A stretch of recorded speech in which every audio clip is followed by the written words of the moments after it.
Abu Nawas yang bernama lengkap Abu Ali Al-Hasan bin Hani Al-Hakami dilahirkan di kota Ahvaz, Persia.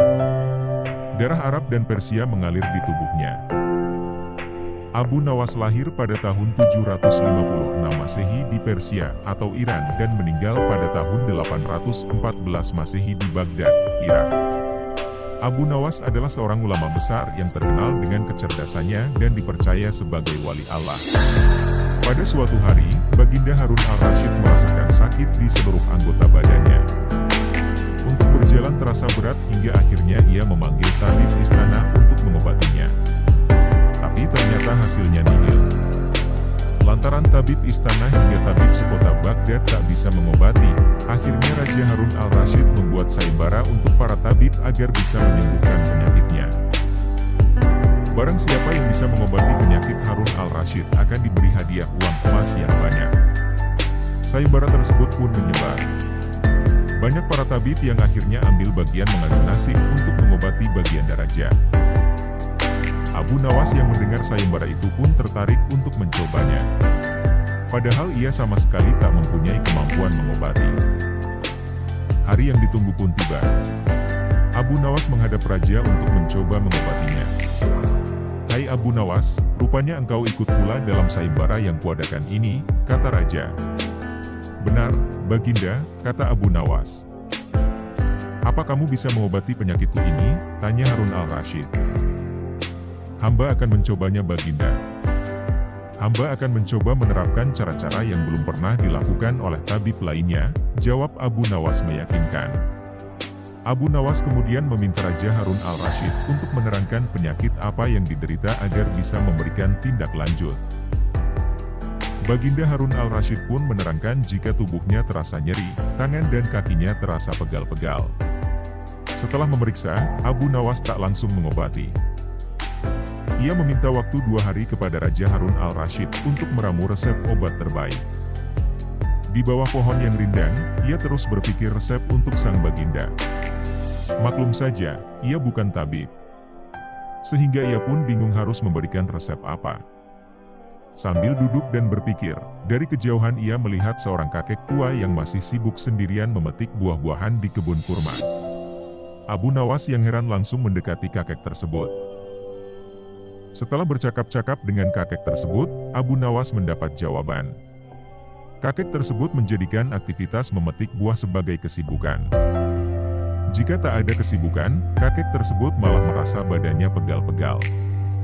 Dari pertemuan itu, Abu Nawas menemukan penyebab sakitnya Harun al-Rasyid. Esok harinya, Abu Nawas menghadap Raja Harun al-Rasyid.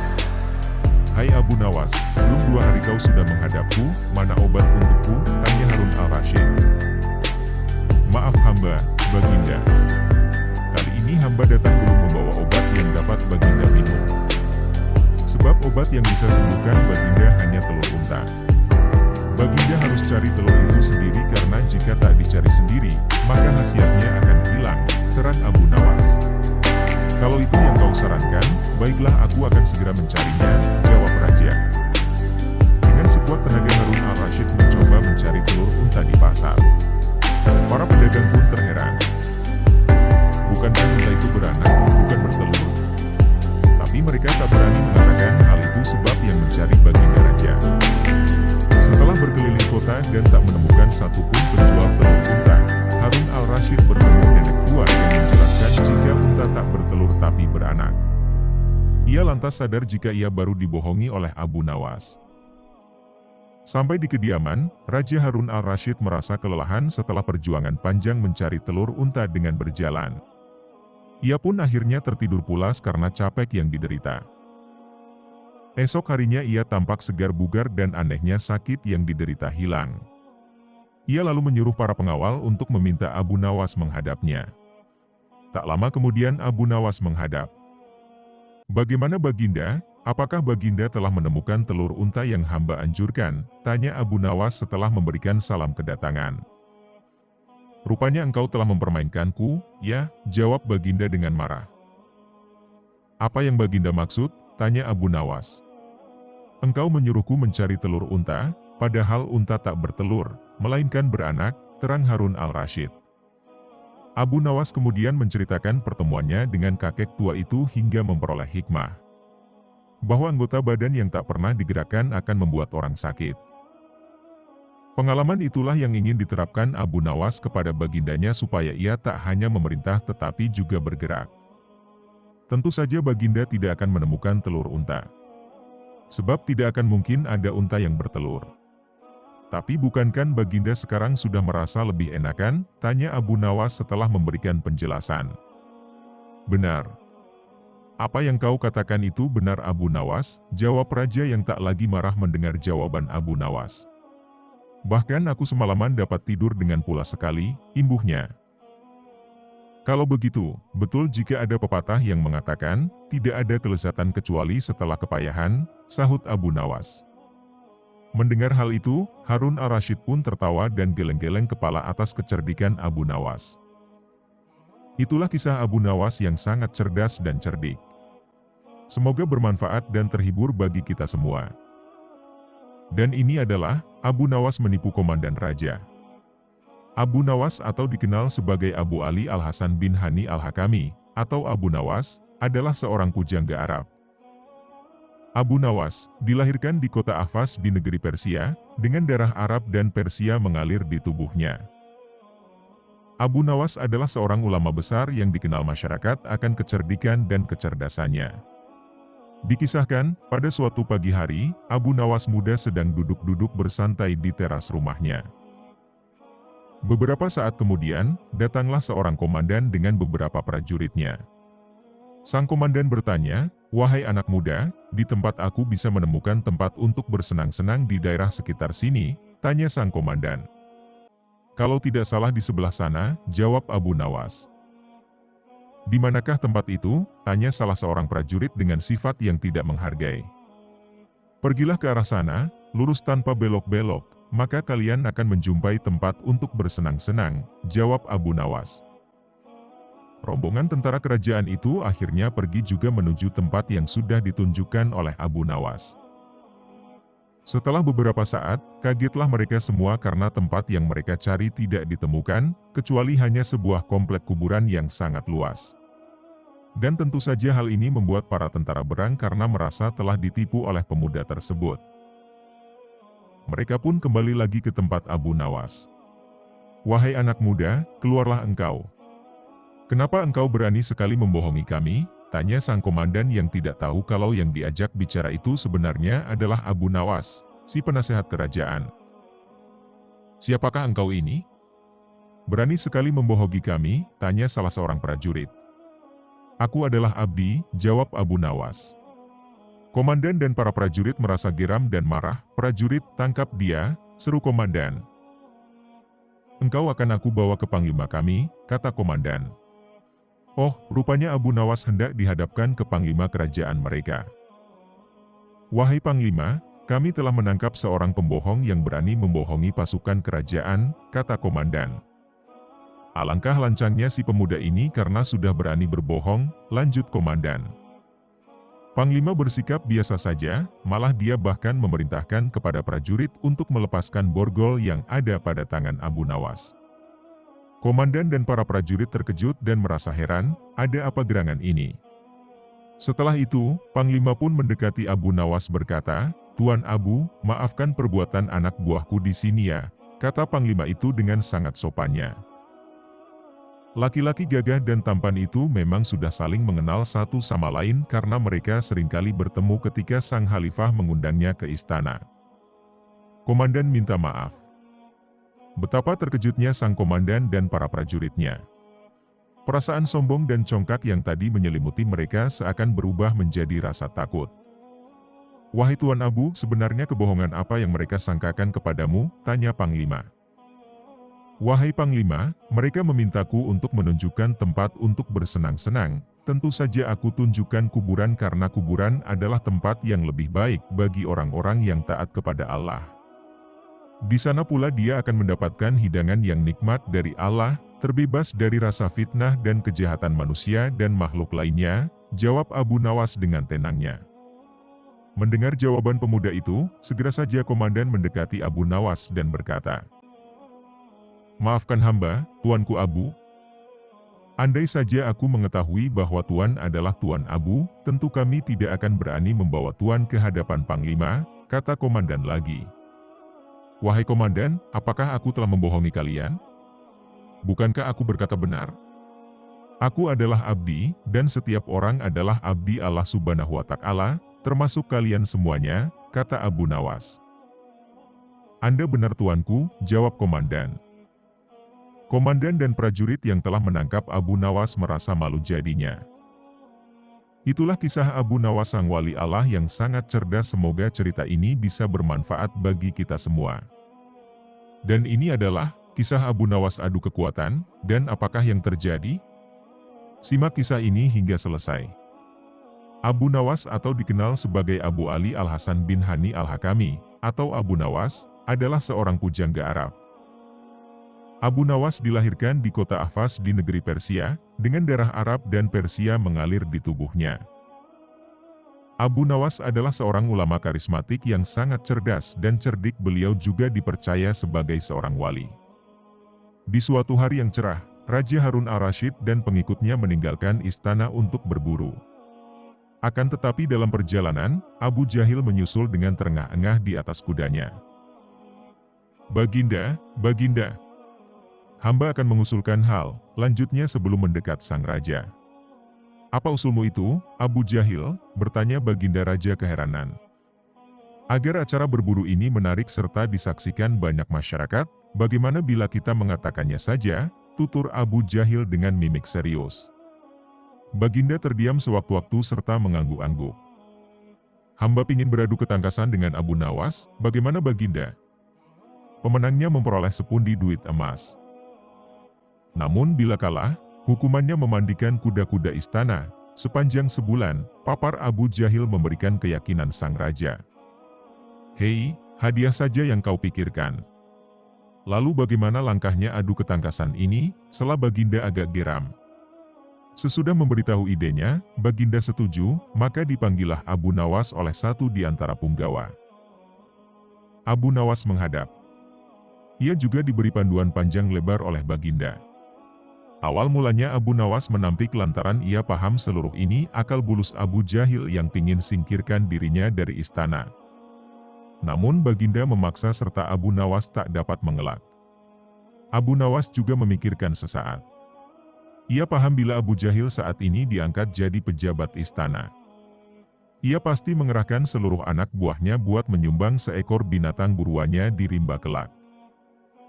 Akan tetapi lantaran kecerdikannya, Abu Nawas jadi tersenyum riang. Abu Jahil yang lihat pergantian raut muka Abu Nawas jadi penasaran. Batinnya berkata, tidak barangkali Abu Nawas menaklukkan dirinya saat ini. Pada akhirnya Baginda menggiring mereka ke tengah alun-alun istana. Raja serta seluruh rakyat menanti, siapa yang akan memenangkan lomba berburu ini. Terompet sinyal mulai adu ketangkasan juga ditiup oleh Perdana Menteri. Abu Jahil lekas meningkatkan kudanya secepat kilat menuju rimba belantara di tepi istana. Anehnya, Abu Nawas meningkatkan kudanya sedang-sedang saja, hingga diteriaki beberapa pemirsa. Mendekati sore, terlihat kuda Abu Jahil masuk pintu gerbang istana.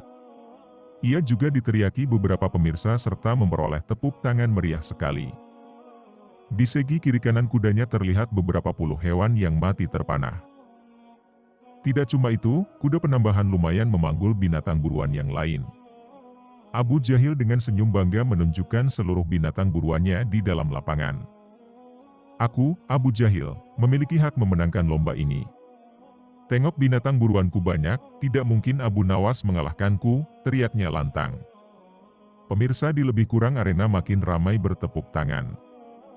Tak berapakah lama, terdengar nada kaki kuda Abu Nawas. Seluruh orang menertawakan serta kembali meneriakinya. Namun, Abu Nawas tak terlihat gusar. Ia jadi tersenyum serta melambaikan tangan. Tenang, tenang, rakyatku. Kita bakal tahu apa yang bakal dikerjakan Abu Nawas. Serta kita lumayan akan tahu, siapa pemenangnya saat ini, kata raja yang turut gusar lihat pola Abu Nawas. Baginda menyuruh dua orang punggawanya maju ke tengah lapangan serta mengkalkulasi binatang buruan Abu Jahil. 1, 2, 3, 4, 5, 20, 35 ekor kelinci, ditambah 5 ekor rusa, serta 2 babi rimba, teriak satu di antara punggawa.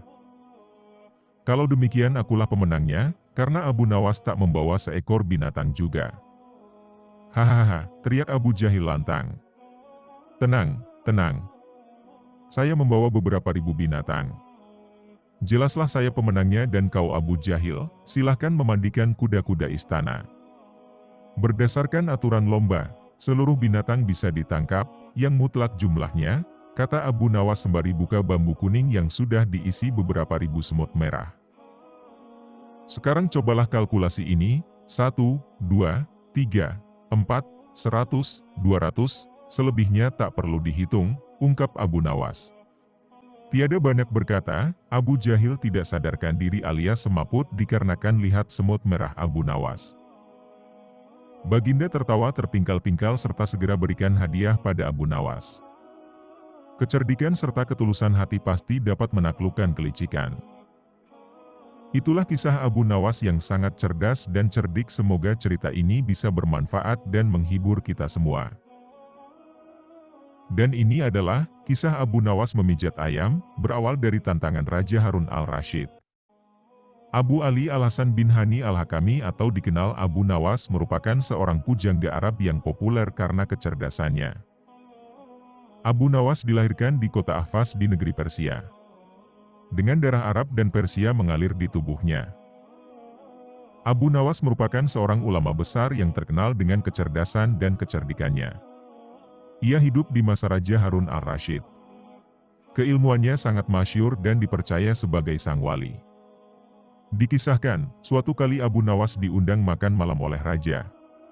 Pada kesempatan ini untuk kesekian kalinya raja ingin menguji kecerdikan Abu Nawas. Setelah berdoa, hadirin dipersilakan makan oleh raja. Namun ketika Abu Nawas ingin mengambil ayam di hadapannya, Raja Harun al-Rasyid menyela, "Hai Abu, apa yang kau lakukan pada ayam itu akan aku lakukan padamu," ucap sang raja. "Saya belum mengerti, bagaimana maksud paduka?" tanya Abu Nawas. "Begini, Abu. Sebagai contoh, jika kau memotong bagian sayap ayam itu maka aku juga akan memotong lenganmu," jelas raja. Abu Nawas jadi mengurungkan niatnya menyantap ayam yang dipandangnya lezat itu. Setelah terdiam cukup lama, Abu Nawas menemukan ide cerdik. Ia coba cubit sayap ayam itu. Maka seketika baginda raja mencubit lengan Abu Nawas.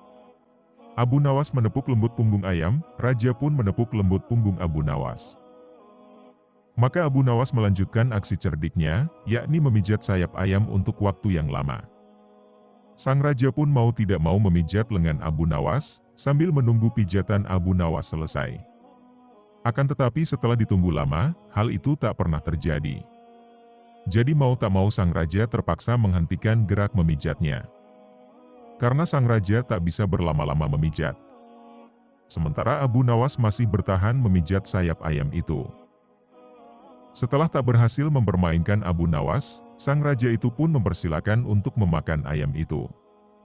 Serta apapun yang Abu Nawas inginkan di meja hidangan tersebut. Sang raja terpaksa harus mengakui kecerdikan Abu Nawas untuk kesekian kalinya. Namun sang raja juga merasa terhibur dengan ulah Abu Nawas itu. Itulah kisah Abu Nawas yang sangat cerdas atau cerdik. Semoga cerita ini bisa bermanfaat bagi kita semua. Dan ini adalah kisah lucu Abu Nawas menipu pencuri dengan mantra. Situasi di kampung Abu Nawas belakangan ini sedang marak pencurian, beberapa tetangga Abu Nawas sudah menjadi korbannya. Pelaku terbilang nekat sebab ia beraksi hanya seorang diri, namun apabila ada yang berani melawan atau menghalang-halangi si pencuri tak segan-segan untuk membunuhnya. Simak kisah Abu Nawas ini hingga tuntas. Tentu saja hal ini membuat resah warga, berbagai upaya sudah dilakukan untuk mengungkap siapa pelakunya. Tapi si pencuri sangatlah cerdik sehingga identitasnya sulit diketahui. Suatu ketika para warga meminta bantuan istana supaya kampungnya dijaga, maka baginda raja mengirim puluhan prajurit untuk menjaga keamanan. Beberapa prajurit disiagakan di tempat-tempat yang rawan pencurian sementara beberapa prajurit lainnya bertugas berkeliling kampung. Namanya saja pencuri cerdik, ia bisa dengan mudah menyelinap tanpa ketahuan dan kali ini rumah Abu Nawas yang akan menjadi sasarannya.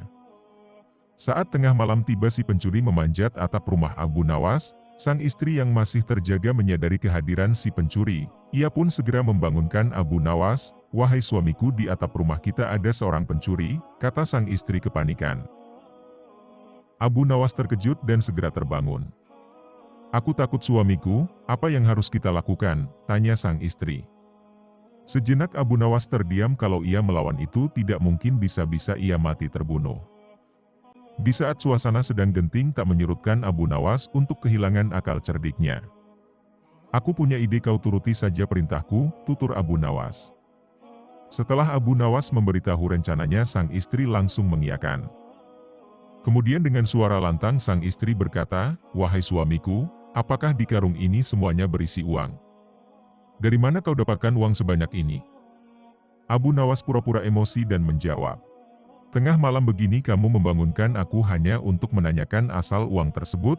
Sang istri kembali berkata, "Benar wahai suamiku, sebab aku penasaran uang sebanyak ini kau dapatkan dari mana?"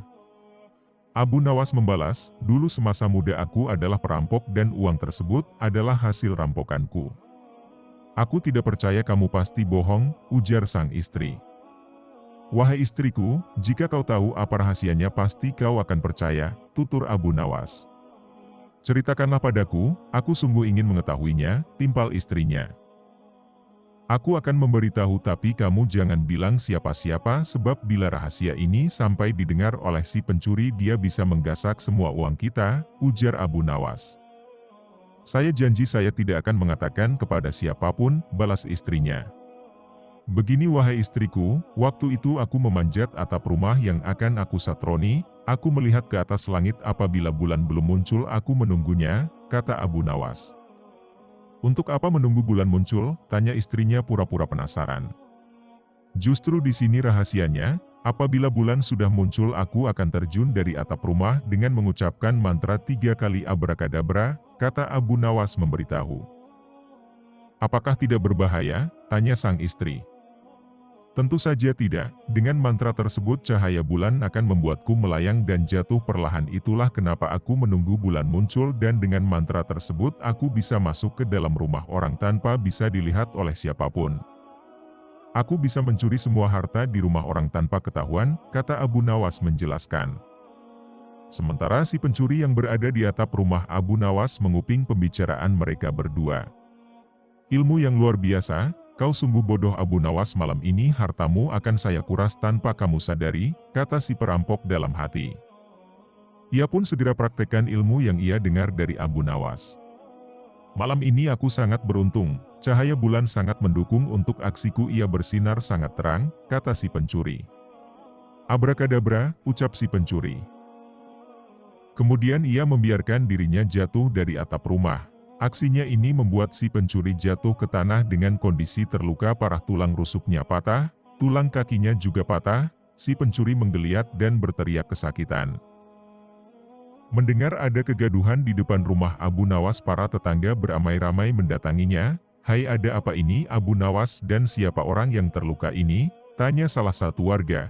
"Dia adalah si pencuri yang selama ini meresahkan," jawab Abu Nawas.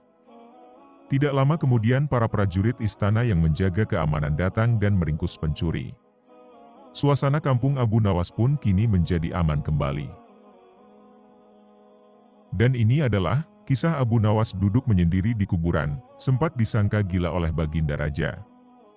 Suatu hari Raja Harun al-Rasyid mendengar kabar dari menterinya kalau beberapa belakangan hari ini Abu Nawas sering bertingkah aneh.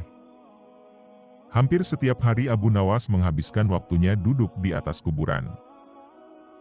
Karena penasaran dan khawatir, Baginda Raja pun segera mendatangi Abu Nawas.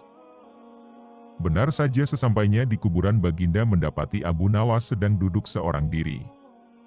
"Hei Abu Nawas, kenapa sekarang kamu bertingkah seperti orang gila?" tanya Baginda Raja.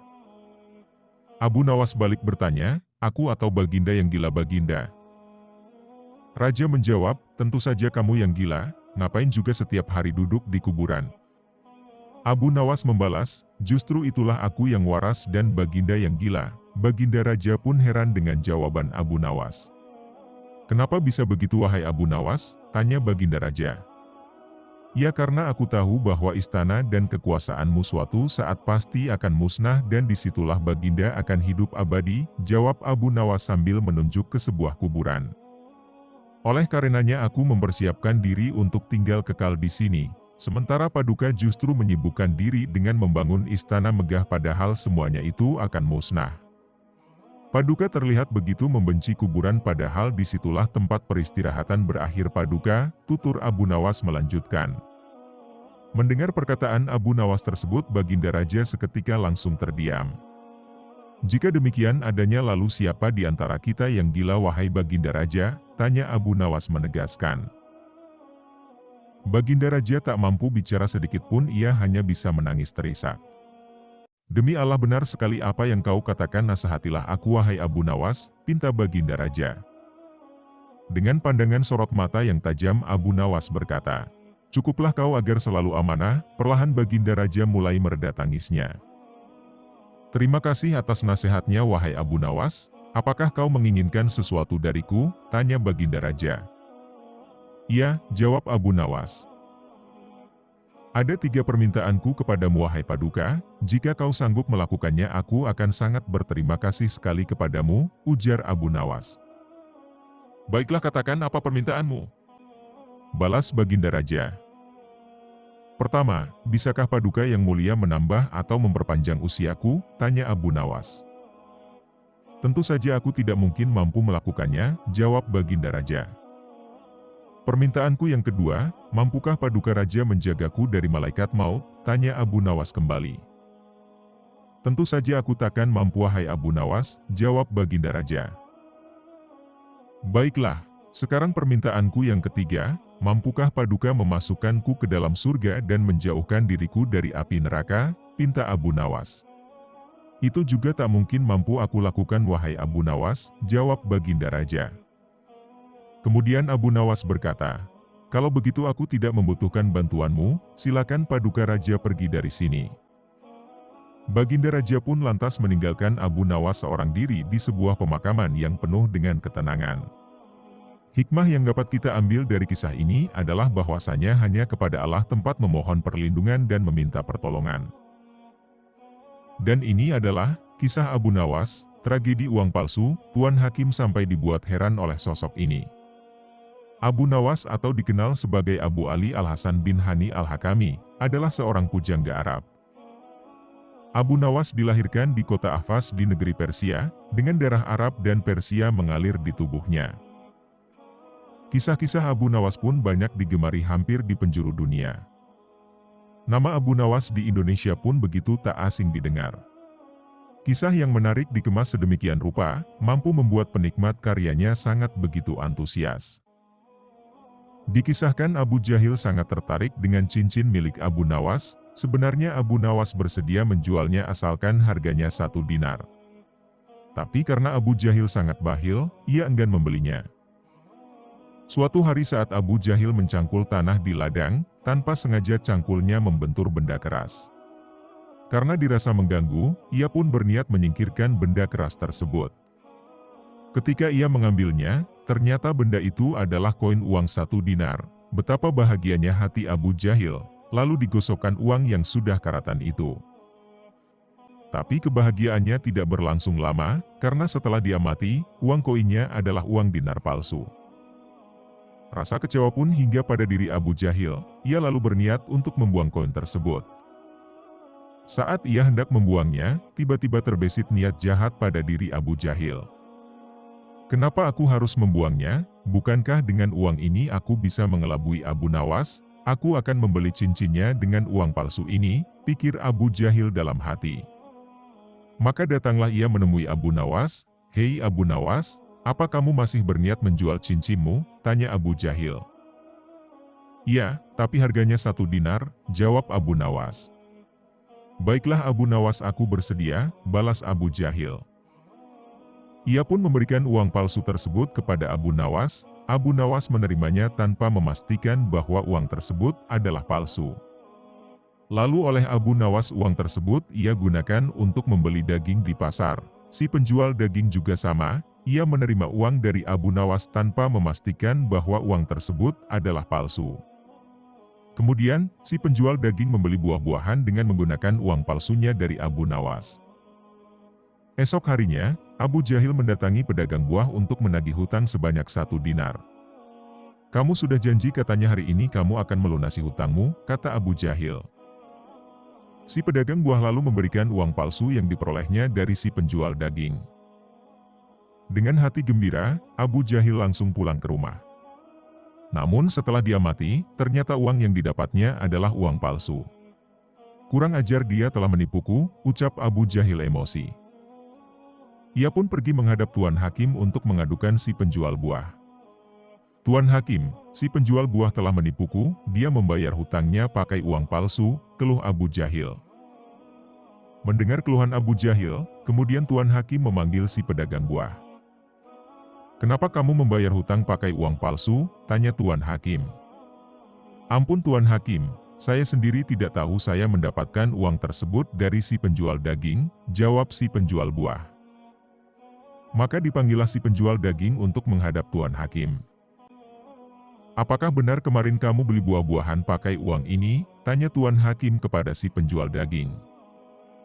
"Iya benar Tuan Hakim, memangnya kenapa?" tanya balik si penjual daging. "Kamu tahu tidak, uang yang kamu berikan adalah uang palsu," kata Tuan Hakim memberitahu. Seketika si penjual daging langsung terkejut, "Maaf Tuan Hakim, saya benar-benar tidak tahu, saya sendiri memperoleh uang tersebut dari Abu Nawas," balas si penjual daging. Kemudian Tuan Hakim segera memerintahkan beberapa pengawalnya untuk menjemput Abu Nawas. Ketika Abu Nawas memasuki ruang sidang, di situ sudah berkumpul Abu Jahil, penjual buah dan penjual daging. "Ada apa ini Tuan Hakim?" tanya Abu Nawas heran. "Begini Abu Nawas, apa betul kemarin kamu beli daging pakai uang dinar ini?" tanya Tuan Hakim.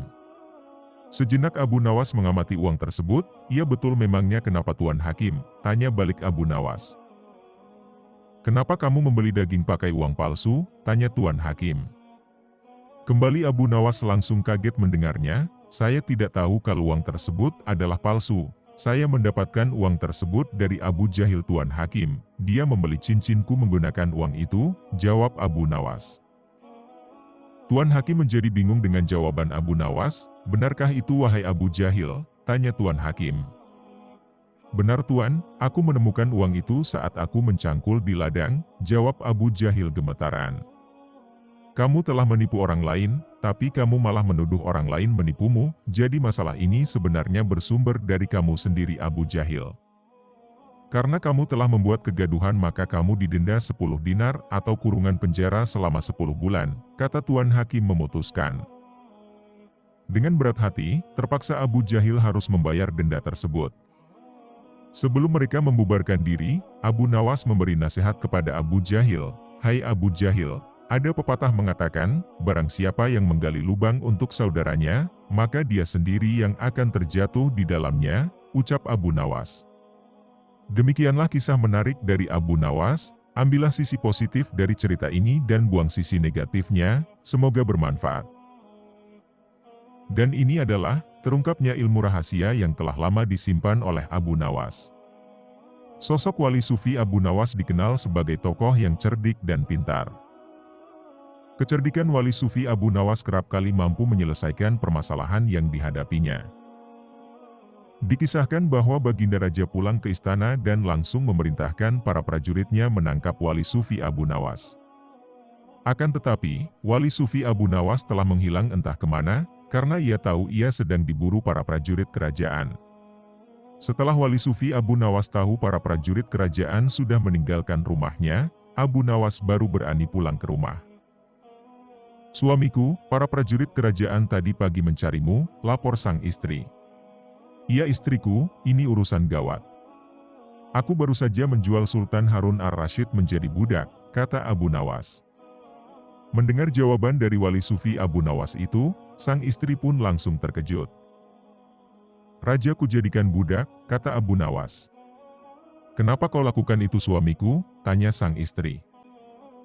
Supaya dia tahu di negerinya ada praktik jual beli budak, dan jadi budak itu sengsara, ucap Wali Sufi Abu Nawas.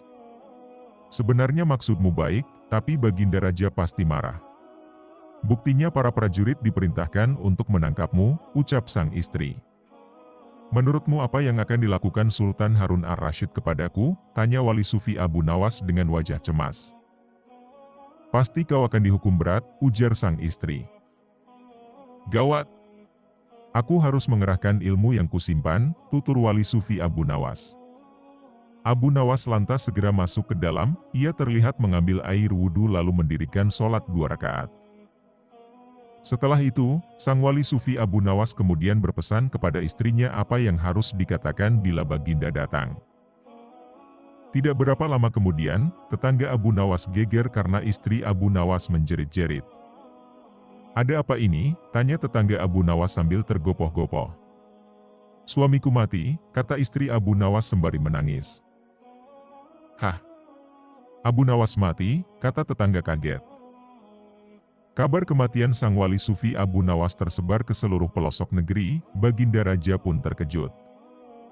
Kemarahan dan kegeraman beliau agak susut mengingat Abu Nawas adalah orang yang paling pintar menyenangkan dan menghibur Baginda Raja. Baginda Raja beserta beberapa pengawal dan seorang tabib istana segera menuju ke rumah Abu Nawas. Tabib segera memeriksa Abu Nawas. Sesaat kemudian, sang tabib memberi laporan kepada Baginda Raja bahwa Abu Nawas memang telah mati beberapa jam yang lalu. Setelah melihat sendiri tubuh Abu Nawas terbujur kaku tak berdaya, Baginda Raja merasa terharu dan meneteskan air mata. Beliau pun bertanya kepada istri Abu Nawas. Adakah pesan terakhir Abu Nawas untukku? Tanya Baginda Raja. Ada paduka yang mulia, kata istri Abu Nawas sambil menangis. Katakanlah, tutur Baginda Raja. Suami hamba memohon sudilah kiranya Baginda Raja mengampuni segala kesalahannya dunia dan akhirat di depan rakyat, kata istri Abu Nawas terbata-bata. Baiklah kalau itu permintaan Abu Nawas, kata Baginda Raja menyanggupi. Jenazah sang Wali Sufi Abu Nawas diusung di atas keranda, kemudian Baginda Raja mengumpulkan rakyatnya di tanah lapang. Wahai rakyatku! Dengarkanlah bahwa hari ini aku Sultan Harun ar-Rasyid telah memaafkan segala kesalahan Abu Nawas yang telah diperbuat terhadap diriku dari dunia hingga akhirat, dan kalianlah sebagai saksinya, ujar Baginda Raja. Tak lama setelah itu, tiba-tiba dari dalam keranda yang terbungkus kain hijau terdengar suara keras, Alhamdulillah. Seketika pengusung jenazah ketakutan, apalagi melihat Abu Nawas bangkit berdiri seperti mayat hidup. Seketika itu pula, rakyat yang berkumpul lari tunggang langgang bertubuhkan dan banyak yang jatuh terkilir. Abu Nawas sendiri segera berjalan ke hadapan Baginda Raja. Kau sebenarnya mayat hidup atau memang kau hidup lagi? Kata Baginda dengan gemetar. Hamba masih hidup tuanku, hamba mengucapkan terima kasih yang tak terhingga atas pengampunannya, ucap Abu Nawas. Jadi kau masih hidup, kata Baginda Raja memastikan. Ya Baginda Raja, saya segar bugar. Buktinya kini hamba merasa lapar dan ingin segera pulang, jawab Wali Sufi Abu Nawas.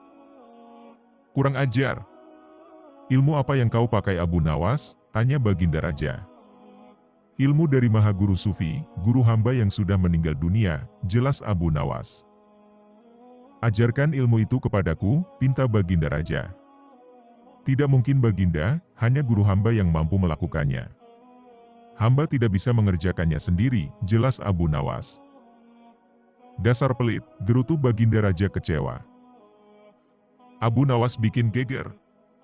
Sebut ulama adalah orang yang bodoh, endingnya bikin kagum. Tingkah laku Abu Nawas memang kerap kali membuat sang Baginda Raja saat itu jengkel. Selain kerap dibuat jengkel oleh Abu Nawas, Baginda Raja juga sering tertawa dibuatnya.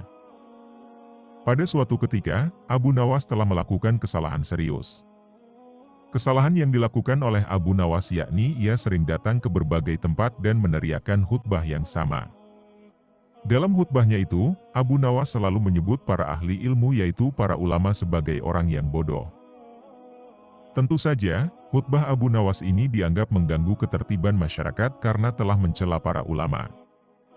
Akibat perbuatan Abu Nawas itu, para ulama tersebut bersepakat untuk mengadukannya kepada Baginda Raja. Mereka meminta supaya Abu Nawas diadili. Maka diadakanlah pengadilan di mana Abu Nawas sebagai terdakwanya. Di ruang persidangan tersebut, sudah berkumpul beberapa ulama kota Baghdad. Mereka menuntut supaya Abu Nawas dihukum.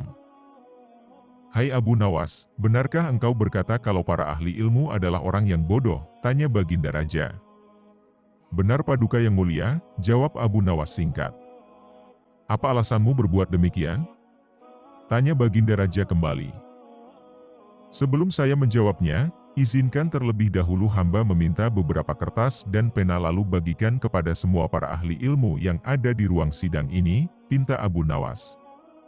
Setelah masing-masing ulama mendapatkan kertas dan pena, Abu Nawas kemudian kembali berkata kepada para ulama itu, "Aku meminta kepada kalian semua para ahli ilmu untuk menulis jawaban pada kertas atas pertanyaan yang akan saya ajukan," kata Abu Nawas melanjutkan. "Pertanyaannya adalah, apa yang dimaksud dengan roti?" tanya Abu Nawas.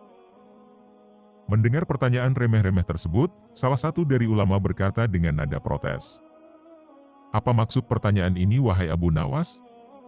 Ini tidak ada kaitannya dengan kasusmu," kata salah satu dari ulama itu. "Silahkan dijawab saja, nanti Anda akan tahu," kata Abu Nawas. Setelah masing-masing ulama menuliskan jawabannya pada kertas tersebut, lalu kertas itu dikumpulkan kepada Baginda Raja. Baginda Raja pun membaca satu demi satu kertas yang berisi jawaban itu.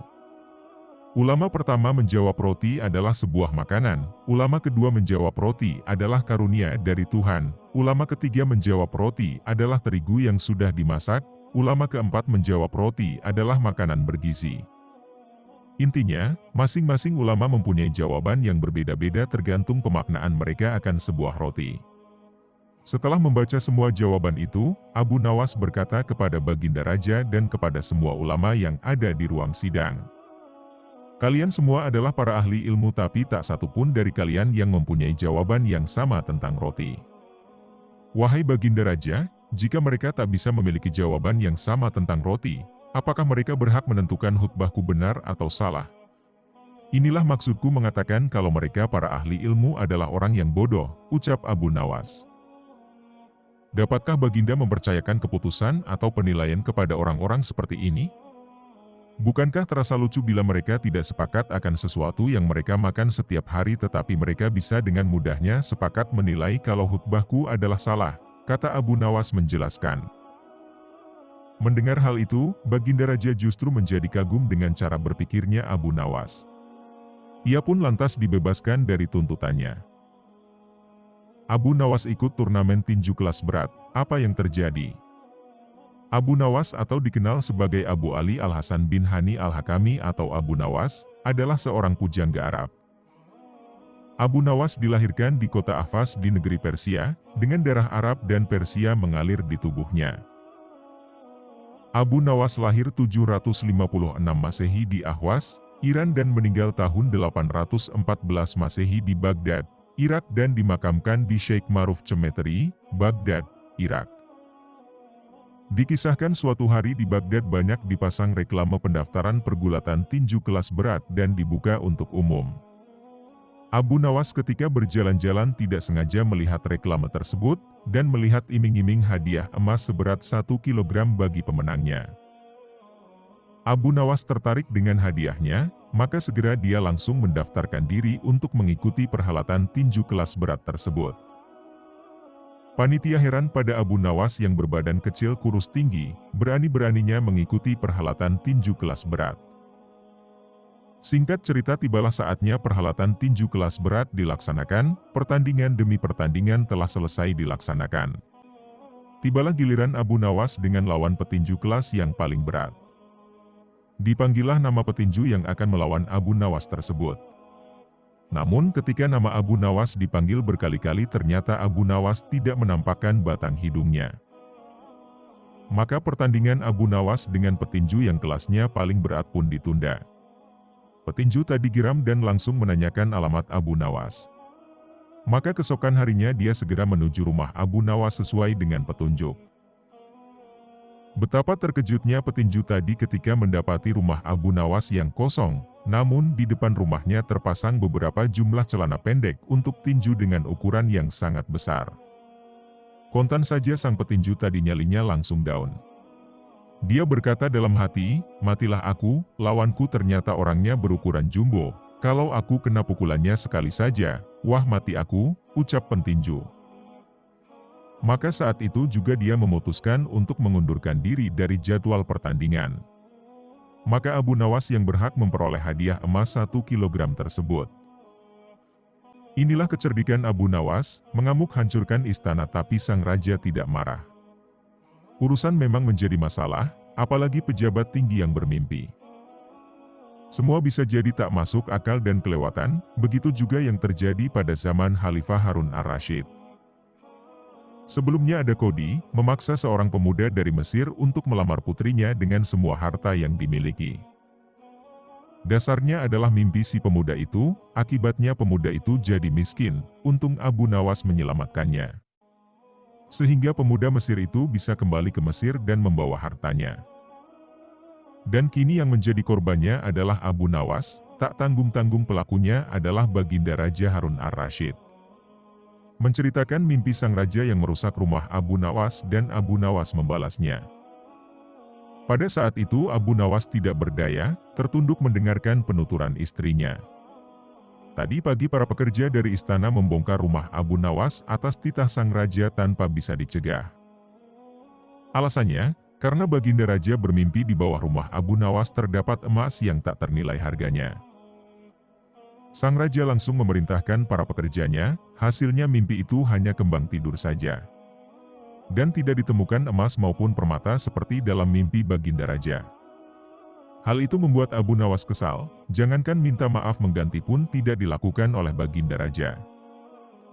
Lama Abu Nawas berpikir, mencari cara untuk membalas yang setimpal. Makanan yang disiapkan oleh istrinya tidak dimakan karena masih berpikir keras mencari cara untuk membalas perbuatan raja. Malam pun tiba, tetap tidak beranjak. Keesokan harinya Abu Nawas melihat sekerumunan lalat mengerumuni makanan Abu Nawas yang sudah basi. Abu Nawas tiba-tiba tertawa riang, tolong ambilkan kain penutup dan sebatang besi, kata Abu Nawas pada istrinya. Untuk apa? Tanya istrinya. Untuk membalas Baginda Raja, jawab Abu Nawas. Sesampainya di istana, Abu Nawas menundukkan kepala dan berkata, Ampun Baginda, hamba hanya ingin mengadukan tamu-tamu tak diundang yang datang rumah hamba, tanpa seizin hamba, kata Abu Nawas. Siapakah tamu-tamu tak diundang itu Abu Nawas, sergap Baginda kasar. Kepada siapa lagi hamba mengadu ini meminta perlakuan adil kalau bukan pada Baginda, kata Abu Nawas. Keadilan yang bagaimana yang kau kehendaki Abu Nawas, tanya Baginda Raja. Hamba hanya ingin izin tertulis dari Baginda, kata Abu Nawas. Sang Baginda Raja tak bisa mengelak karena pada saat itu para menteri berkumpul di istana. Terpaksa sang raja pun menulis surat yang diminta oleh Abu Nawas. Setelah menulis surat tersebut, Abu Nawas membuka kain penutup makanan itu. Maka hinggaplah lalat di sana-sini, dengan leluasa Abu Nawas memukuli lalat tersebut dengan tongkat besi Abu Nawas. Ada yang hinggap di kaca, Abu Nawas memukulinya hingga kaca tersebut pecah. Kemudian canvas bunga yang indah, petung yang sangat mahal dan perabotan rumah tangga termahal pun ikut pecah dipukuli oleh Abu Nawas dengan tongkatnya. Bahkan Abu Nawas pun tidak malu memukul lalat yang hinggap di tempayan Baginda Raja. Baginda Raja tidak bisa berbuat apa-apa karena itu memang atas izin Baginda dengan surat tertulis yang dibuat oleh Baginda. Baginda Raja pun menyadari telah berbuat kekeliruan pada Abu Nawas dan keluarganya. Setelah merasa puas Abu Nawas mohon undur diri, banyak barang-barang kesayangan Baginda hancur. Bukan hanya itu Baginda Raja merasa malu, sang raja pun sadar telah berbuat semena-mena pada Abu Nawas. Abu Nawas pulang dengan perasaan lega, istrinya pasti menunggu cerita apa yang dilakukan Abu Nawas di istana. Dan ini adalah kisah Abu Nawas berdoa minta jodoh yang cantik, buat temani ibunya.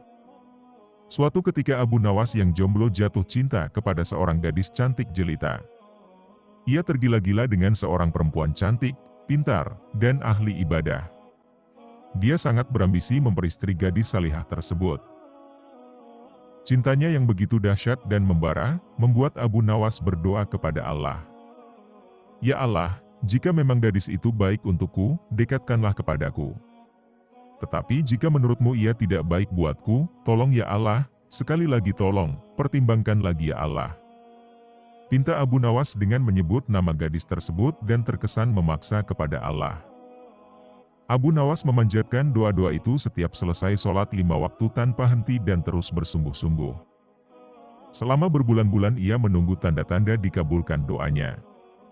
Berjalan lebih dari 3 bulan, Abu Nawas merasa doanya belum kunjung dikabulkan Allah. Dia pun mulai introspeksi diri.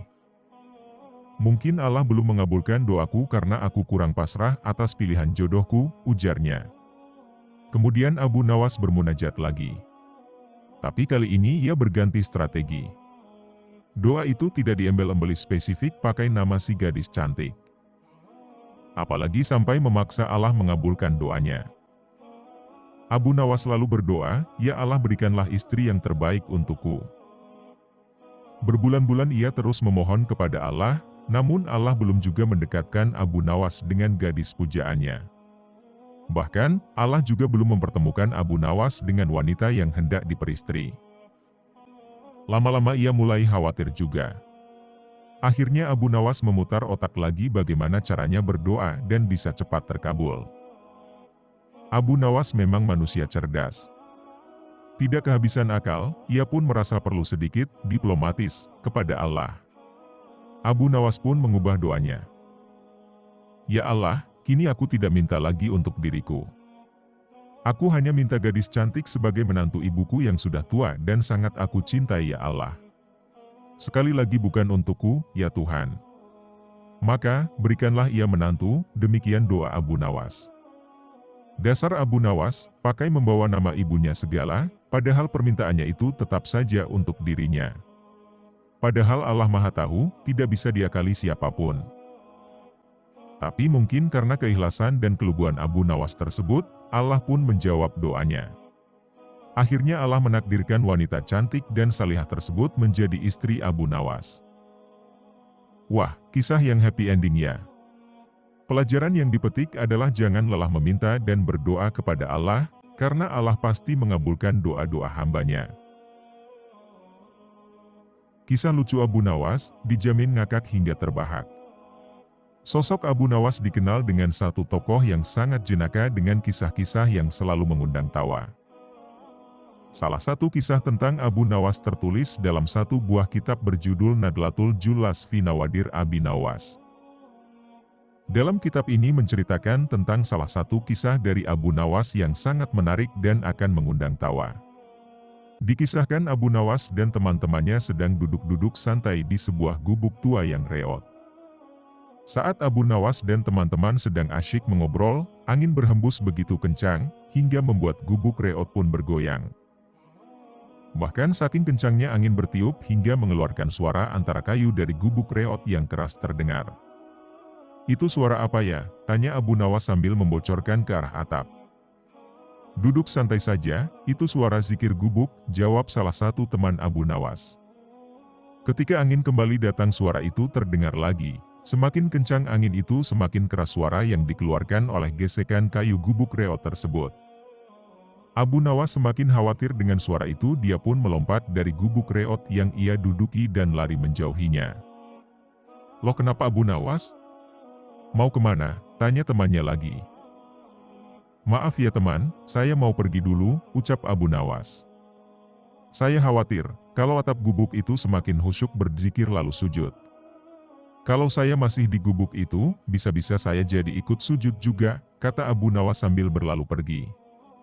Satu kisah Abu Nawas berikutnya adalah kisah Abu Nawas dan jamaahnya yang takut kepada istri mereka masing-masing. Dalam suatu kesempatan Abu Nawas sedang mengikuti sholat jamaah, imam salat memberikan ceramah setelah salat dilaksanakan. Di akhir khutbah imam jamaah melontarkan pertanyaan kepada jamaah. "Wahai hadirin rahimakumullah, barang siapa di antara panjenengan semua ini ada yang takut kepada istri, hendaklah dia berdiri," kata sang imam. Seluruh jamaah pun berdiri termasuk imam masjid kecuali Abu Nawas, ia tetap duduk dengan tenang. Imam dan para jamaah pun menatap ke arah Abu Nawas, mereka menduga jika Abu Nawas tidak berdiri karena memang tak takut istri. "Wahai Abu Nawas, engkau hebat sekali di antara jamaah, hanya engkau yang tak takut istri," kata imam. "Benar, apa rahasianya?" "Wah bapak-bapak jangan salah sangka," Abu Nawas berkilah. "Saya tidak berdiri bukan karena tak takut istri." "Lalu kenapa juga?" tanya jamaah penasaran. "Lah ini saya tak berdiri karena memang kaki saya sedang sakit. Tempo hari istriku memukuliku hingga kaki saya sakit sekali," ujar Abu Nawas. "Karena itulah aku tak berdiri," ucap Abu Nawas sambil meringis hendak ikut berdiri. Kisah ini disebutkan di dalam kitab Nudlatul Julas fi Nawadir Abi Nawas. Cerdas, hanya Abu Nawas yang berani mengangkat masjid atas perintah Raja Harun ar-Rasyid. Abu Nawas seorang penyair ulung sekaligus tokoh sufi yang hidup pada zaman Khalifah Harun ar-Rasyid di Baghdad, memiliki nama lengkap Abu Ali al-Hasan bin Hani al-Hakami. Kecerdikan seorang Abu Nawas tentu sudah tidak diragukan lagi. Sehingga Abu Nawas menjadi salah satu orang kepercayaan Raja Harun ar-Rasyid.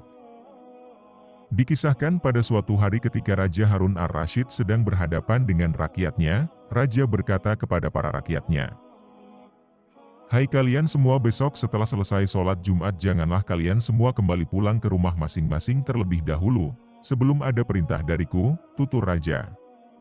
"Baiklah Baginda Raja," jawab mereka semua. Namun, dalam pikiran para rakyatnya masih berkecamuk pemikiran yang aneh dan belum juga mereka pahami. "Apa yang sebenarnya nanti Baginda Raja akan perintahkan?" ujar rakyat. Pada hari itu juga selama siang dan malam semua masyarakat membahas apa yang terjadi beberapa waktu lalu. Pembahasan itu menjadi pokok pembicaraan penduduk di kala itu, yaitu perintah dari Baginda Raja yang belum juga diketahui oleh masyarakat. Dari masyarakat yang ada tidak ada tahu apa yang akan Baginda Raja perintahkan besok hari. Dari beberapa orang juga tidak mengerti apa yang akan Baginda Raja perintahkan. Namun Abu Nawas tetap menyikapinya dengan tenang. "Kita lihat saja besok," ucap Abu Nawas. Pada keesokan harinya pada hari Jumat sebagaimana yang diucapkan Raja, masyarakat begitu banyak dan ramai mendatangi masjid untuk melaksanakan sholat Jumat. Rakyat masih penasaran dengan apa yang diucapkan Raja serta apa yang akan dia perintahkan sampai-sampai tidak memperbolehkan para rakyat untuk pulang ke rumah sebelum ada perintah darinya. "Wahai rakyatku sekalian, barang siapa yang bisa mengangkat masjid ini maka aku akan beri dia sebuah negeri dan aku akan menjadikan raja muda di negeri itu," ujar Raja.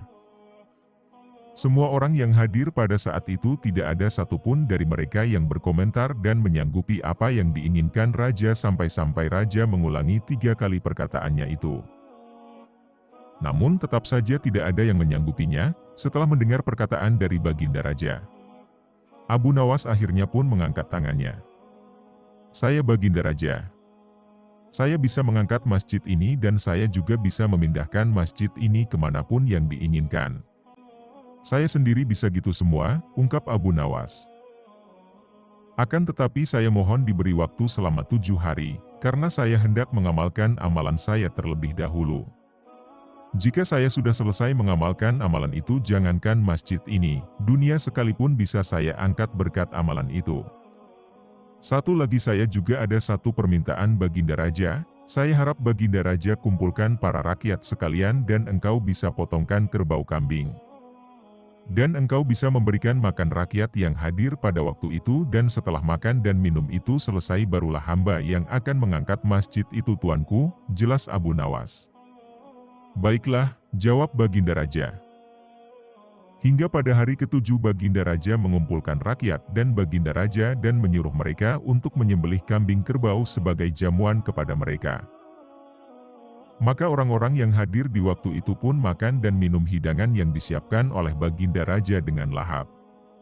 Setelah mereka semua selesai makan dan minum Baginda Raja berkata kepada Abu Nawas, "Sekarang jalankanlah apa yang telah kuperintahkan," tegas Raja. "Baik tuanku Baginda Raja." "Aku," kata Abu Nawas. "Apalagi?" Cepatlah kerjakan apa yang telah kau janjikan padaku 7 hari yang lalu. Perutmu sudah kenyang bukan, potong Baginda Raja. Orang-orang yang hadir pada waktu itu tidak ada yang berani untuk mengeluarkan suara karena takut pada Baginda Raja. Akan tetapi mereka ingin melihat kekuatan Abu Nawas. Sementara, Abu Nawas berkemas serta menggulungkan lengan baju, Abu Nawas seakan siap mengangkat masjid itu. Lalu Abu Nawas berdiri di depan masjid, seraya berkata kepada orang-orang yang hadir, "Wahai saudaraku sekalian, aku minta tolong kepada kalian semua untuk meletakkan masjid ini di atas bahuku. Insya Allah nanti saya akan membawa dan meletakkan masjid ini sesuai dengan yang diinginkan dan diharapkan," ujar Abu Nawas. Orang-orang yang hadir hanya terkejut dan tercengang mendengar perkataan Abu Nawas itu. "Siapa juga yang bisa meletakkan masjid ini di atas bahunya?" tanya masyarakat. "Jika demikian bukanlah salah saya jika masjid ini tidak saya angkat dan saya pindahkan, wahai tuanku Baginda Raja," kata Abu Nawas. Baginda Raja hanya tersenyum masam dan tidak mengucapkan apa-apa, lalu Baginda Raja pergi meninggalkan tempat itu dan masuk ke dalam istananya dan orang-orang yang hadir pada waktu itu juga pulang ke rumah mereka masing-masing. Sambil membicarakan perihal kecerdikan dan kecerdasan Abu Nawas. Demikianlah kisah Abu Nawas, kecerdikan dan kecerdasan Abu Nawas dalam menyelesaikan perintah sang Baginda Raja.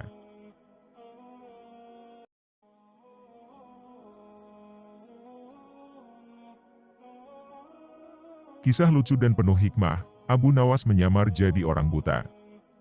Pada suatu ketika, Abu Nawas bersama dengan beberapa orang lainnya sedang duduk bercerita. Setelah mereka selesai mengikuti sholat maghrib berjamaah, mereka bercerita tentang masalah keagamaan. Kebetulan mereka suatu masalah yang bahwa orang buta tidak bersalah, berdasarkan alasan inilah yang selalu melihat ke sana kemari yang dapat melakukan dosa, tetapi Abu Nawas mengatakan tidak menyetujui pendapat tersebut. Keesokan harinya, Abu Nawas berjalan-jalan dengan tujuan untuk bertemu dengan orang buta. Dia ingin membuktikan pendapatnya bahwa orang buta bisa juga melakukan dosa. Ia pun menyediakan kantong dan mengisinya dengan uang.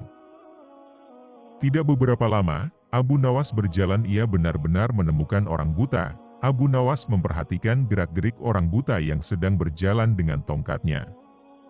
Kemudian Abu Nawas berpura-pura menjadi orang buta, ia berjalan sambil membawa tongkat, lalu Abu Nawas sengaja menabrakkan dirinya kepada orang buta tersebut.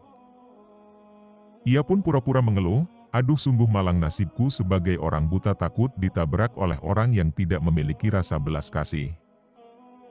Orang buta itu pun heran mendengar keluhan orang yang ditabraknya, lalu ia berkata, "Maaf, saya juga orang buta, saya tidak dapat melihat dan hanya dapat berjalan dengan bantuan tongkat ini. Sekali lagi saya mohon maaf karena saya sungguh-sungguh tak sengaja," ujar orang buta tersebut. "Apakah kamu juga buta?" tanya Abu Nawas pura-pura tidak tahu. "Iya, saya buta, peganglah tongkatku ini, kita harus memakai tongkat untuk berjalan," balas orang buta itu. Maka disuruhlah Abu Nawas memegang tongkatnya, begitu pula sebaliknya si buta juga meraba tongkat Abu Nawas.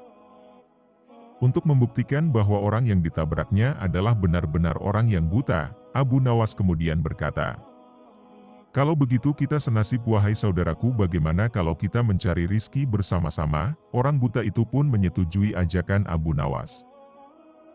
Lalu mereka berjalan beriringan. Orang buta itu yakin bahwa orang yang ditabraknya itu juga orang buta yang senasib dengan dia. Keduanya pun saling memaafkan dan terus berjalan bersama mencari rezeki. Di tengah perjalanan, Abu Nawas berpura-pura mau kencing dan meminta tolong kepada si buta agar kantongnya yang penuh berisi uang dipegangkan dulu baik-baik. Sementara Abu Nawas berpura-pura kencing, ia terus memperhatikan tingkah laku si buta. Tampaklah si buta sedang meraba-raba kantong Abu Nawas hingga terbesit niat jahat di hatinya. "Wah, kantong ini banyak sekali uangnya, lebih baik aku mengambilnya lalu pergi, pasti ia tak dapat mencariku karena ia juga orang buta," pikir si buta tersenyum. Ia lalu meninggalkan Abu Nawas dan mencari tempat persembunyian agar si Abu Nawas tidak dapat menemukannya. Dalam situasi demikian, Abu Nawas berpura-pura mencari si buta dan meminta pertolongan kepada Tuhan. "Ya Allah, malang benar nasibku, tadi saya ditabrak orang, sekarang uang saya dicuri oleh orang, Sial benar nasibku ini, ya Allah, semoga orang yang mengambil uang saya terkena lemparan batu ini biar dia tahu rasa. Setelah itu dengan jitu Abu Nawas melempar batu ke arah si buta dan persis kena di kepalanya. Aduh, aku kena, rintih si buta kesakitan. Hal ini membuat si buta kelabakan, ia pun segera beranjak pergi mencari tempat lain untuk bersembunyi, akan tetapi Abu Nawas yang berpura-pura buta itu mengikuti si buta kemanapun ia pergi. Setelah dekat, Abu Nawas kembali memohon kepada Tuhan. Ya Allah, semoga orang yang mengambil uangku terkenal lagi lemparan batu pada kepalanya. Tak lama kemudian terdengar lagi suara kesakitan dari si buta. Aduh, aku kena lagi, rintih si buta sambil memegangi kepalanya yang benjol. Si buta pun jadi panik dan heran kenapa doa temannya itu selalu terkabul. Ah, mungkin itu hanya kebetulan saja, ujar si buta menghibur diri. Lalu menghindar lagi dan terus menghindar, tetapi Abu Nawas tetap mengikutinya secara berturut-turut. Abu Nawas berdoa lagi sambil melakukan lemparan beruntun kepada si buta dan selalu tepat mengenai kepalanya setelah terkena lemparan batu beruntun. Si buta berpikir mengapa semua sasaran yang dilemparnya selalu tepat mengenainya, ia pun mulai curiga. Tak lama berpikir, akhirnya ia mencoba untuk mengenali suara orang yang bersamanya. Barulah ia tersadar bahwa orang yang bersamanya adalah Abu Nawas yang mencoba mempermainkannya. Antara marah dan was-was si buta berkata, "Kamu Abu Nawas kan? Kamu hanya pura-pura buta untuk mempermainkan aku? Ambillah kantong uangmu ini. Sekian dan terima kasih." Abu Nawas kecerdikannya memang diakui oleh Raja Harun ar-Rasyid. Beberapa kali Raja Harun ar-Rasyid dibuat kesal olehnya meskipun akhirnya berakhir dengan tertawa. Selain itu, Abu Nawas juga seringkali memberikan bantuan kepada masyarakat yang membutuhkan dirinya. Suatu hari Raja Harun ar-Rasyid mengutus gubernur baru bertugas di wilayah yang dihuni oleh Abu Nawas. Gubernur tersebut diceritakan oleh Raja Harun ar-Rasyid bahwa daerah itu terdapat banyak sastrawan. Setelah resmi menjabat, akhirnya gubernur tersebut perintahkan pasukan untuk tangkap seluruh sastrawan. Hingga akhirnya banyak sastrawan yang tertangkap dan diminta menghadapnya satu persatu untuk menjawab pertanyaan. Gubernur tersebut bertanya pada orang pertama, apakah dirinya sebagai gubernur termasuk zalim atau adil, lalu berikan alasannya. Lalu orang pertama menjawab zalim, karena gubernur tersebut telah menangkap orang yang tidak bersalah. Mendengar jawaban itu, sang gubernur perintah pasukan untuk penjarakan orang itu dan akan dihukum mati. Lalu orang kedua ditanya dengan pertanyaan yang sama serta alasannya, lalu orang kedua menjawab bahwa gubernur adalah orang adil, alasannya karena Anda sangat memperhatikan keberadaan rakyatnya. Gubernur kemudian berkata orang tersebut berbohong dan perintahkan pasukan untuk menemani orang pertama. Hingga semua sastrawan ditanya, apapun jawabannya semua berakhir di penjara dan ancaman hukuman mati. Lalu orang yang belum tertangkap menemui Abu Nawas meminta tolong dan mengeluhkan sikap gubernur baru. Mendengar cerita tersebut membuat Abu Nawas geram dan bergegas menemui gubernur di kediamannya. Akhirnya Abu Nawas bertemu gubernur dan berkata bahwa dirinya juga sastrawan, namun kenapa tidak ditangkap. Lalu raja itu menyuruh pasukan menangkap dan penggal kepala Abu Nawas, namun Abu Nawas bergejolak. Namun Abu Nawas tidak jadi ditangkap karena gubernur merasa Abu Nawas orang yang ksatria. Lalu Abu Nawas meminta agar temannya juga turut dibebaskan, namun gubernur meminta Abu Nawas menjawab 3 pertanyaan dahulu. Gubernur tersebut bertanya pada Abu Nawas, apakah dirinya sebagai gubernur termasuk zalim atau adil, lalu berikan alasannya. Abu Nawas menjawab bukan keduanya, karena yang zalim adalah kita sedangkan gubernur adalah pedang keadilan yang membalas kezaliman. Pertanyaan kedua adalah tentang lebih bermanfaat mana antara bulan dengan matahari. Abu Nawas jawab bulan lebih manfaat karena bersinar ketika malam hari sehingga terasa terang. Pernyataan ketiga gubernur bertanya tentang warna angin, lalu Abu Nawas menjawab dengan logikanya, yakni berwarna merah karena ketika masuk angin dan dikerok, bekas kerokan berwarna merah, artinya angin yang keluar pasti berwarna merah. Akhirnya gubernur baru itu puas dengan jawaban Abu Nawas dan perkataan raja benar bahwa Abu Nawas memang cerdik. Kemudian gubernur berkata bahwa para sastrawan akan diberi hadiah, namun dirinya membuat kejutan dengan menghukumnya terlebih dahulu.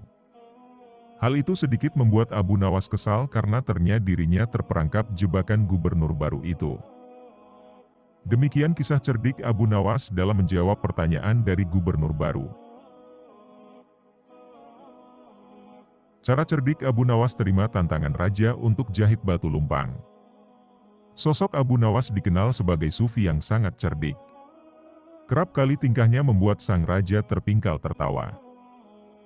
Abu Nawas memang kerap kali ditantang oleh sang raja untuk melakukan hal yang sangat sulit. Namun karena kecerdikannya, Abu Nawas selalu berhasil menjawab tantangan sang raja itu. Hingga pada suatu hari, nampaknya Baginda Raja masih saja mencari cara agar dapat mengalahkan Abu Nawas. Untuk beberapa lama, Baginda Raja masih belum menemukan caranya. Hingga akhirnya ia pun terpaksa meminta bantuan dari para menteri-menterinya. Akan tetapi, dari sekian banyak usulan para menterinya itu tidak ada satupun yang menurut Baginda Raja berbobot. Tipuan yang kalian usulkan sangat mudah dipecahkan, jangankan Abu Nawas, saya sendiri bisa dengan mudah menebaknya, ujar Baginda Raja merasa tak puas. Ampun Paduka yang mulia, bukankah Paduka mempunyai batu lumpang yang retak? Suruh saja Abu Nawas menjahitnya, kata salah satu menterinya itu. Mendengar usulan salah satu menterinya itu, Baginda Raja langsung kegirangan. Usulanmu bagus juga, saya setuju dengan ide kamu. Cepat panggil Abu Nawas kemari, perintah Baginda Raja. Singkat cerita, datanglah Abu Nawas menghadap Baginda Raja memenuhi panggilannya. Ampun beribu ampun Paduka yang mulia, ada gerangan Paduka memanggil hamba, tanya Abu Nawas. Saya ada tugas baru untuk kamu, jawab Baginda Raja. Kalau boleh tahu, tugas apakah itu wahai Paduka yang mulia? Tanya Abu Nawas kembali. Begini Abu Nawas, saya punya lumpang yang terbuat dari batu, tapi sayang, lumpang tersebut kini retak dan terbelah jadi dua. Saya ingin kamu menjahit batu lumpang itu agar menyatu kembali, tutur Baginda Raja. Mendengar perintah Baginda Raja itu, sontak saja tubuh Abu Nawas mendadak berkeringat. Wajahnya pun langsung berubah menjadi pucat. Jebakan apa lagi ini? Mana ada batu bisa dijahit, gerutu Abu Nawas dalam hati. Hei Abu Nawas, kenapa kamu malah bengong? Saya kasih waktu sehari. Kalau kamu tidak bisa, maka kamu akan mendapatkan hukuman, gertak Baginda Raja. Sekarang kamu pulang dan bawa batu lumpang yang retak ini, kata Baginda Raja. Setelah itu, Abu Nawas pun pamit untuk kembali ke rumahnya. Setibanya di rumah, Abu Nawas langsung pergi mengumpulkan batu-batu kecil yang serupa dengan batu lumpang tersebut. Keesokan harinya, Abu Nawas pergi menuju istana dengan membawa batu-batu kecil dan lumpang batu milik Baginda Raja. Setelah sampai di kerajaan, Baginda langsung bertanya kepada Abu Nawas. Wahai Abu Nawas, apakah lumpang batunya sudah dijahit, kata Baginda Raja. Mohon ampun Paduka yang mulia, saya sudah mengumpulkan batu-batu kecil yang sama persis jenisnya dengan lumpang batu milik Paduka, dan saya minta tolong kepada Paduka untuk memilih serat dari batu-batu kecil yang saya kumpulkan. Setelah itu saya akan jahit batu lumpang milik Baginda, jawab Abu Nawas. Apa-apaan engkau ini? Siapa juga yang dapat membuat batu sekecil itu menjadi benang, bentak Baginda Raja. Ampun Paduka, tapi lumpang batu milik Paduka tidak bisa bila dijahit pakai benang biasa. Lumpang batu itu harus dijahit dengan benang yang terbuat dari batu, ujar Abu Nawas. Mendengar penjelasan Abu Nawas itu, Baginda Raja pun tak bisa berbuat apa-apa. Kamu memang cerdik Abu Nawas, batin Baginda Raja dalam hati. Dengan terpaksa, Baginda Raja kembali membebaskan Abu Nawas. Abu Nawas pun lolos dari hukuman meskipun dia tidak menyelesaikan tugas mustahil yang diberikan dari Baginda Raja.